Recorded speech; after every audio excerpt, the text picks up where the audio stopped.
Akashvani Adilabad 100.2 FM మనసు నిండా. నమస్కారం శ్రీకాంత్ గారు. నమస్కారం. అయితే ఇప్పుడు మన తాట ఈ పల్లీల పంట ఈ మధ్యలో ఎక్కువనే తీస్తున్నారు. అయితే ఇందులో కొంత పురుగులు తెగుళ్ళు ఇట్లాంటి సమస్యలు వస్తున్నాయి.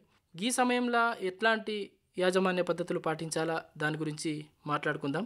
అయితే ముందుగా చెప్పండి, ఈ పల్లీల పంటను ఏ ఏ రకాల పురుగులు ఆశించే అవకాశం ఉన్నది, మరి అవి ఏ రకంగా నష్టం కలిగిస్తాయి, మరి అవి ఆశిస్తే అవిటి నివారణకు ఏం చేయాలా?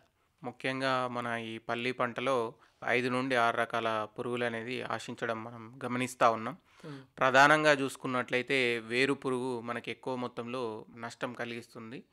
ఈ వేరు పురుగు కనుక చూసుకున్నట్లయితే ఇది సి ఆకారంలో, అంటే తెలుపు వర్ణంలో భూమి లోపల ఉండేసి లోపల మొక్క యొక్క వేర్లను అనేది కత్తిరిస్తూ ఉంటుంది. ఈ పురుగు ఆశించిన మొక్కలు ఏంటంటే మొత్తం వాడిపోయి ఎండి చనిపోవడం అనేది జరుగుతుంది.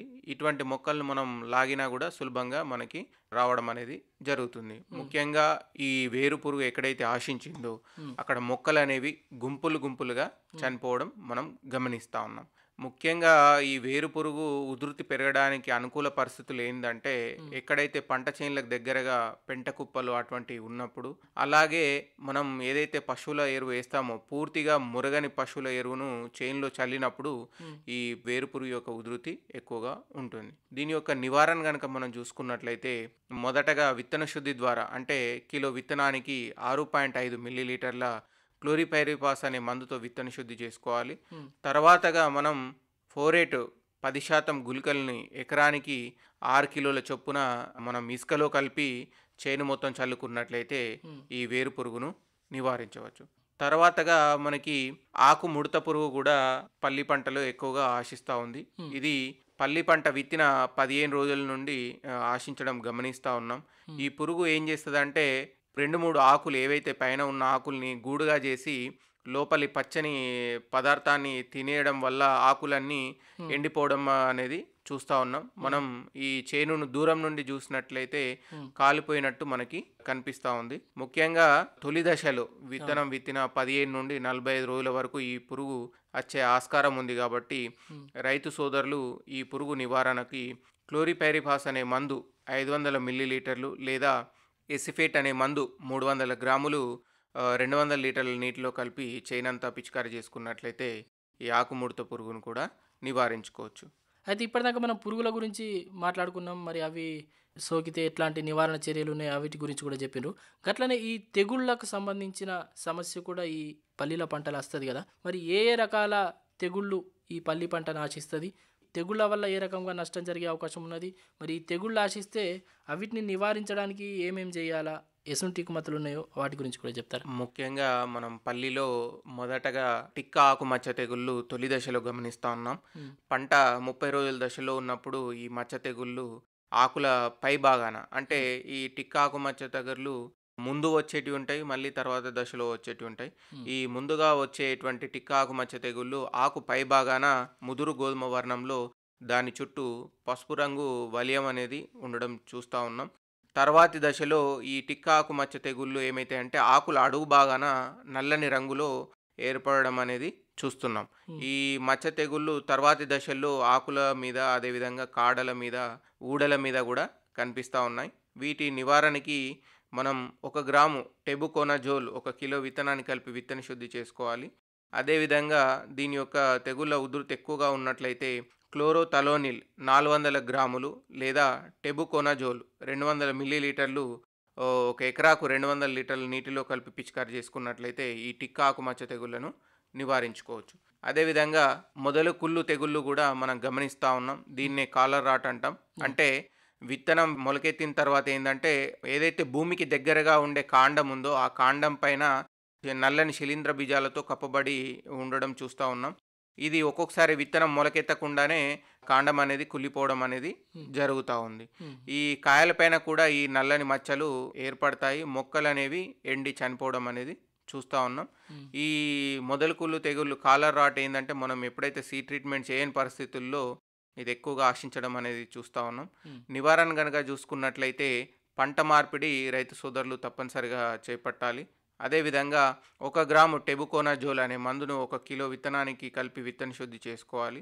హ్మ్. తర్వాతగా ఇంకా ఉధృతి ఎక్కువగా ఉన్నప్పుడు మొక్క మొదళ్ళ దగ్గర కార్బండిజం మరియు మ్యాంకోజెబ్ ఈ రెండిటి మిశ్రమం 2 గ్రాములు లీటర్ నీటికి కలిపి మొక్క మొదళ్ళ దగ్గర మనం సాయిల్ డ్రెంచింగ్ నేలను బాగా తడిపినట్లయితే ఈ యొక్క తెగుళ్లను నివారించుకోవచ్చు. హ్మ్. అదేవిధంగా వేరుకుళ్ళు తెగుళ్ళు కూడా డ్రై రూట్ రాట్ అంటాం. ఇవి కూడా ఎక్కువ మొత్తంలో మనకు పల్లీల్లో ఆశించడం గమనిస్తూ ఉన్నాం. హ్మ్. ఈ తెగుళ్ళు ఆశించినప్పుడు ఏదైతే తల్లి వేరు ఉందో అది కుళ్ళి నల్లని రంగులోకి మారి నుజ్జు నుజ్జుగా అవడం అనేది గమనిస్తూ ఉన్నాం.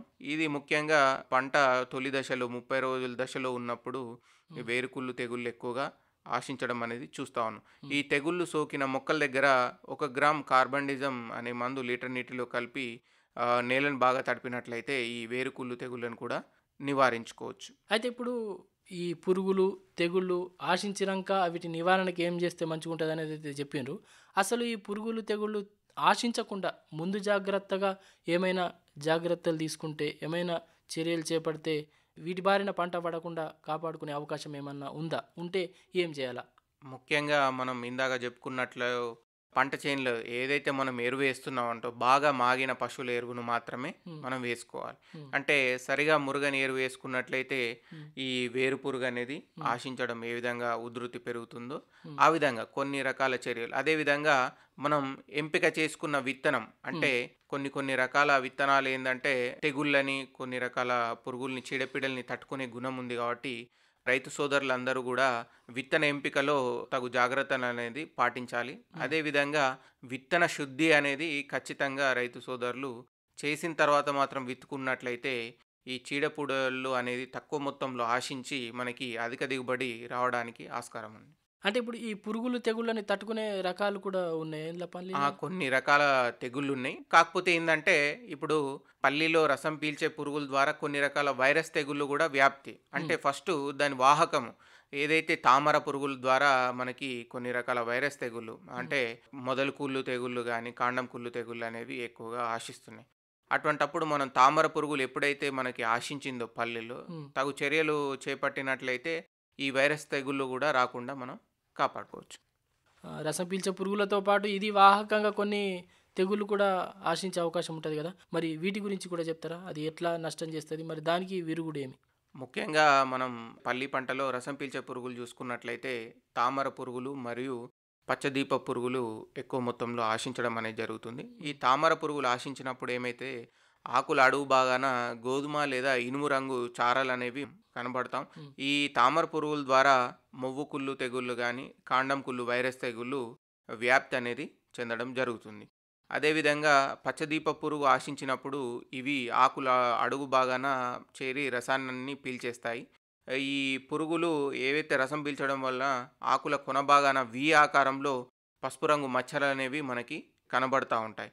ఈ అనుకూల పరిస్థితులు ఈ 2 రకాలు తామర పురుగులు, పచ్చదీప పురుగులు ఎప్పుడు ఎక్కువ ఉధృతి ఉంటుందంటే అంటే సగటు ఉష్ణోగ్రతలు పెరిగి వర్షాభావ పరిస్థితులు ఏర్పడినప్పుడు పురుగు ఉధృతి ఎక్కువగా ఉంటుంది. ఈ తామర పురుగు, పచ్చదీప పురుగు నివారణకి మోనోక్రోటోఫాస్ అనే మందు హ్మ్. 320 మిల్లీలీటర్లు, అదేవిధంగా వేప నూనె 1 లీటరు హ్మ్. మరియు 1 కిలో సబ్బు పొడి ఈ 200 లీటర్ల నీటిలో కలిపి ఒక ఎకరా చేనులో మనం పిచికారీ చేసుకున్నట్లయితే ఈ పురుగుల్ని నివారించవచ్చు. అదేవిధంగా థయోమితాక్సమ్ అనే మందు 100 గ్రాములు 200 లీటర్ నీటిలో కలిపి పిచికారీ చేసుకున్నా కూడా హ్మ్. ఈ తామర పురుగును, పచ్చదీప పురుగును నివారించుకోవచ్చు. హ్మ్. చాలా సంతోషం శ్రీకాంత్ గారు. ముఖ్యంగా ఈ పల్లి పంటలలో ఆశించే పురుగులు, తెగుళ్ళ గురించి, అవి చేసే నష్టం గురించి, అట్లాగే అవి ఆశిస్తే వాటి నివారణకు ఏమేం చేయాలనే దాని గురించి చక్కగా చెప్పిండ్రు. మరి ఎవరైతే రైతులు ఇక్కడ పల్లి పంటను సాగు చేస్తున్న రైతులు ఉన్నారో వాళ్ళు ఈ పద్ధతులు పాటించి పురుగులు, తెగుళ్ళ నుంచి పంటను కాపాడుకొని మంచి దిగుబడులు సాధిస్తారని ఆశిస్తూ ఇంత చక్కని విషయాలు చెప్పినందుకు మీకు ధన్యవాదాలు. నమస్కారం. నమస్కారం. ఆకాశవాణి ఆదిలాబాద్ 100.2 FM మనస్సు నిండా